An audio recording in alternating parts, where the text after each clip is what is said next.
The apocalypse that hit Atlantis. I have no husband. At that time, the people were not married. If you intend to tie someone up, then you will perform a binding ceremony. The binding has absolutely no legal effect or binding force, only based on feelings of heart. The sex life of the Atlanteans was very dynamic in order to maintain health. I decided to live with him based on impressions of sex, intelligence, and attractiveness. At that time, sex was an important part of life. Sex was as important as eating or sleeping. This is part of the whole existence. After all, our bodies do not physically reveal our age. Generally, we can live to be 200 years old. There are also people who have sex with animals, or with half human and half animal, for example, the body of a horse with a human head. At that time, the people of Atlantis could carry out cross-breeding transplants, for the sake of harmony between humans and animals in nature, but some people forget this. Their starting point is sex. People who are aware know that this will result in an imbalance in our society. People are very anxious and afraid of this, but there is no preventive action. This has a lot to do with our belief. Humans have the freedom to choose, and one person should not interfere with the intellectual growth of others. People who choose animals as opponents usually lose balance in their souls, and are considered immature. Offensive advanced technology. During my lifetime, we knew that Atlantis had come to a point of death. Among us there are some people who know this. However, it is the vast majority of people who either deliberately ignore it, or are not interested in it. The material elements have lost their balance. Technology is very advanced. For example, air pollution is purified, air temperature is adjusted. The advancement of technology, until we began to change the composition of air and water. This last led to the destruction of Atlantis. The four constituents, namely wind, water, fire, and earth, are the most fundamental of our galaxy and our Earth, the most stable material base. Trying to unite or change these essential elements violates natural laws. Scientists working and living in the western part of Atlantis, they succumbed to greed, for the sake of power and personal honor, intended to control the four main elements. Now nature knows that this has resulted in total destruction. They think that they are above other people. They fantasize about being God's figures, wanting to control the basic constituents of the star. Towards doomsday. The prophecy of the doomsday had been widely circulated, but only those who were clever and who followed a spiritual path knew why. The end of our civilization is only caused by a handful of humans. The prophecy says, the earth will rise, a new land will appear, everyone starts fighting again. Only a handful of lucky people will live, they will spread all over the new land, and the story of Atlantis will be passed down from generation to generation. We will return to the past. Interesting lesson. The dolphins once told us the day doomsday will arrive. We know that time is getting closer, because it has been 2 weeks without seeing dolphins. They told us that when we were going to a quiet place, and guarding the crystal ball, the dolphins told us we could safely go west. Many people left Atlantis in search of new lands. Some went as far as Egypt. There was also approaching the apocalypse, leaving Atlantis by boat, to new lands that were not on the map. These lands are not part of our civilization, therefore they are not under our protection. Many feel disappointed and leave us, actively seeking a safe and advanced environment. Therefore, Atlantis was almost without immigrants. However, after the journey of a handful of people to the strange land, they returned safely.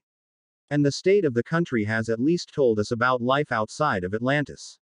I chose to stay behind, making sure the energy crystals didn't take any damage, until the very end. Crystal constantly supplies the energy to the city. During the last few weeks, the crystals were covered by a transparent shield made of a special material. Perhaps one day, it will be found, and used once again for good. When the crystal is found, it will prove the civilization of Atlantis, as well as uncover other mysteries that have not been revealed for several centuries. I still remember the longest day, the last second, the earth ran aground, earthquakes, volcanic eruptions, catastrophic fires. The earth plates collided with each other violently. The earth is experiencing destruction. The people inside the arched roof of the crystal building are welcoming on his arrival. My soul is very calm. A building shook violently. I was pulled by someone over the wall. We hugged each other. I hope to die soon. In the sky, Thick smoke swirled. I saw earth lava gushing out, red flames coloring the sky.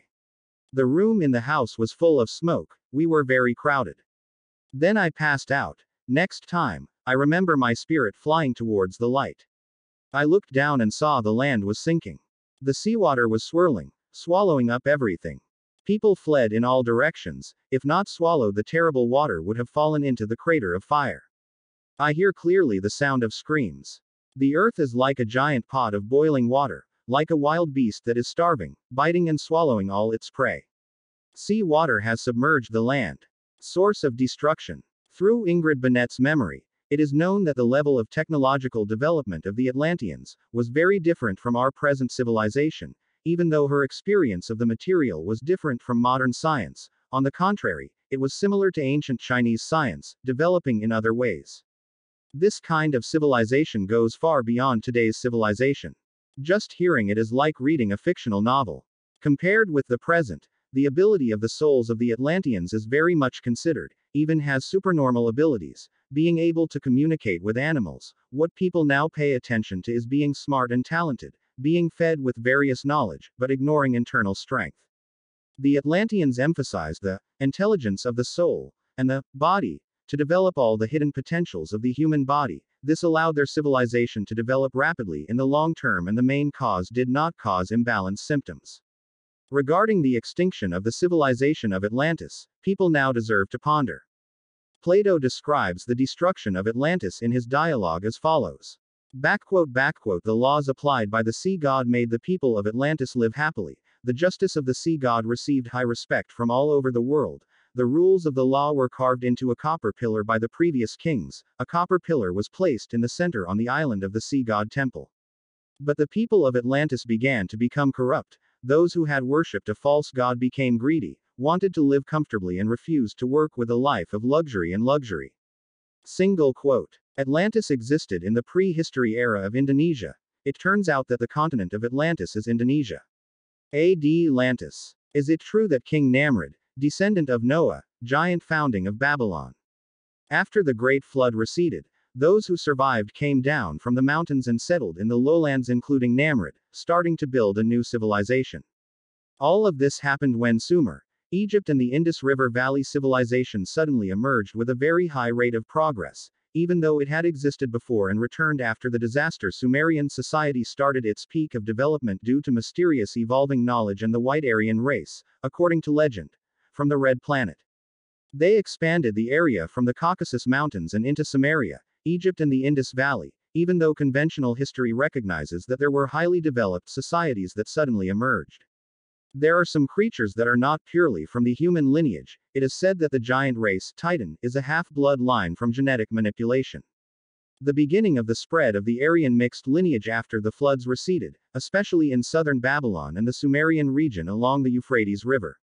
Babylon is much earlier than previously believed, and is one of the first cities after the flood, where mystery and secret organizations around the world originated from this city. According to ancient texts and legends, the founder of Babylon was King Nimrod, who ruled with Queen Semiramis. King Namrud is depicted as a mighty tyrant and one of the descendants of a race of giants who lived after Noah's great flood. The Arabs believe that after the catastrophic flood, King Namrud rebuilt the amazing structure in Baalbek, Lebanon, with 3 stones weighing 800 tons each. He ruled over what is currently Lebanon, the center of Namrud's first empire being Babylon, Akkad, in the land of Sinir, Samaria. King Namrud expanded his territory into Assyria to build cities like Nineveh, where many Sumerian tablets were found. Kings Namrud and Semiramis came from a mixed lineage known as Titans. The giant race or Titan is one of the descendants of Noah. The previous text mentions a baby resulting from the marriage of a human and a white race. In the Genesis text, it is stated that the father of King Namrud is Cush. He is known as Bel or Belus, the son of Ham and the grandson of Noah. Cush is known as the god Hermes, which means son of Ham. Ham or Chem is interpreted as on fire, and may be connected to sun worship, burning, and possibly connected to sun worship, a network of gods emerging from Babylon and later connected to Egypt. King Namrud and Queen Semiramis are still considered the principal deities to this day, although they are known by many different names and symbols. Namrud is represented as fish, and Queen Semiramis is symbolized by fish and doves. Namrud is depicted as the fish god Dagon, half human, half fish. Queen Semiramis was depicted as a fish because the Babylonians believed that the fish was a symbol of the goddess of love, which was later used in religious and architectural symbolism where Semiramis was depicted as a dove holding an olive branch. Semiramis is taken from the evolution of the name of the Indian god, Sami Rama Isi or Semi-Ramis. A fish and a dove are two symbols that are still widely used today in religious rituals and national ceremonies, although most of the people involved do not know their true meaning. Semiramis was called the Queen of Heaven, Rhea, the Virgin God, and was sometimes known as Mother Earth, Ninkarsag. She is also worshipped under the name Astarte, the woman who made the tower, in reference to the Tower of Babylon, Babel, which was once built by King Namrud. The Aryan and Babylonian mixed descent wore the horned headgear that was worn by King Namrud. Where the horns symbolized the king's authority and later became a metal headband with 3 horns that symbolized the king's power with divine power. These represent symbols that can be found throughout modern royal regalia. Unlocking the secrets of the human civilization of the AAD, the Tower of Babel, Atlantis, Atlas, Aditya's, Devas, and Thamud. To analyze more deeply about the AAD people, let's look at the verses regarding the AAD people in the Quran. Do not believe, and wonder that a warning came to you from your Lord that was brought by a man among you to warn you. And remember when Allah made you as a substitute, in power, after the disappearance of those people, and God has exaggerated the strength of your body and stature. Then remember the blessings of Allah so that you will have good luck. Surah Al-Araf. 69. As for the people of AAD, they boast in the face of the earth without the right reason and say, who is greater in strength than us? And do they not notice that Allah who created them is greater in strength than they are? And as they deny our signs, strength. QS al-Fushalat. 15. Al-Quran al-Fajr, 6-8. 6. Did you not pay attention to how your Lord acted against the people of AAD? 7. Namely, residents of Aram who have tall buildings. 8. Which has never been built, a city like that, in other countries, and also in Ad's story, when we sent to them the wind that destroys, the wind did not let a single thing in its path, but made it like powder. QS.Ad's Zariyat. 41-42. As for the people of AAD, they have been destroyed by a very cold, very strong wind, Surat al-Haqqa. 6. If they turn away, then say, I have warned you with a thunderbolt, like a thunderbolt that befell the people of Ad in the ocean. Surah Fushalat. 13. As for the people of AAD, they boast in the face of the earth without the right reason and say, who is greater in strength than us? And do they not notice that Allah who created them is greater in strength than they are?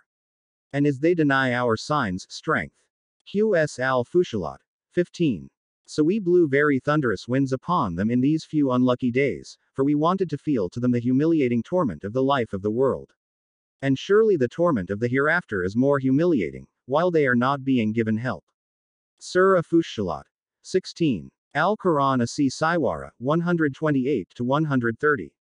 128. Do you build on any high land a building for fun? 129. And you make fortresses with the intention that you are immortal in the world. 130. And when you torment, then you torment as cruel and ruthless people. As for the people of Ad, they have been destroyed by a very cold, very strong wind, which Allah brought upon them the wind for 7 nights and 8 days continuously. Then you see the people of Ad at that time dying limping as if they were stumps of date palms that were empty, rotten. Surah al-Haqqa. 6-7. The following summary is a description of the AAD people. 1. The heir, successor of the Prophet Noah as. 2. Have a physical giant, large. 3. Build very tall buildings that have never been built by other nations on this earth. 4. Arrogant and like to torture other nations. 5. Destroyed by wind and lightning for 7 nights, 8 days in a row. In my opinion, point number 3 is very interesting because it seems similar to the mythology of the world's tallest building, namely the mythology of the Tower of Babel. This mythology is also mentioned in the Bible Genesis, chapter 11 right after the Great Flood. It is said that there used to be only one language, and then humans went to the east and erected a very high tower in a place called Shinar. Genesis chapter 11. 1. The whole earth is one language. 2. And it came to pass, when they departed to the east, they found a plain in the land of Shinar, and they lived there. 3. They said to each other, "Let us make bricks and burn them down." And they have bricks for stone, and paste to glue them together. 4. And they said, "Let us build a city, and a tower, with its top in heaven, and let us make our names, until we are scattered all over the surface of the earth." Single quote. 5. According to the Jubilee Book of Babel's tower has a height 2,484 meters. 6. And they began to build, and in the 4th week they made bricks with fire, and the bricks served them to get the stone, and the clay with which they strengthened it. With the material is asphalt that comes out of the sea, and comes out of the fountain in the land of Shinar. And they built it. 43 years they built it. The width is 203 bricks, and the height of the bricks is the third. It is 5,433 cubits high and 2 palms tall, and spread of one wall 13 stades and another 30 stades. Jubilees 102021, Charles's 1913 translation. The Jubilee Book mentions the height of the tower as 5,433 cubits and 2 palms, or 2,484 meters, 8,150 feet, roughly 3 times the height of the Burj Khalifa, or roughly 1.6 miles in height. Baruch mentions that the tower reaches a height of 463 cubits, or 211.8 meters, 695 feet, higher than any structure built in human history until the construction of the Eiffel Tower in 1889, which is 324 meters, 1,063 feet, high. If we compare the tallest building in the world today as the Burj Khalifa in Dubai, which is only 829.8 meters high and was only built in 2010. Mount Merapi is about 2,930 meters high from sea level, so the Tower of Babel, 2,484 meters, is a little shorter than Mount Merapi, 2,930 meters, but about 3 times the height of the Burj Khalifa Tower in Dubai, 829.8 meters. Closing parenthesis. The building must have broken through the clouds. If it's true the AAD people who made it, maybe this is what made them arrogant. Back in the mid-1990s, there were designs by several Japanese engineers to make exceed 4,800-story buildings with a height of 4,000 meters, but this project was not realized, possibly due to financial and technical reasons.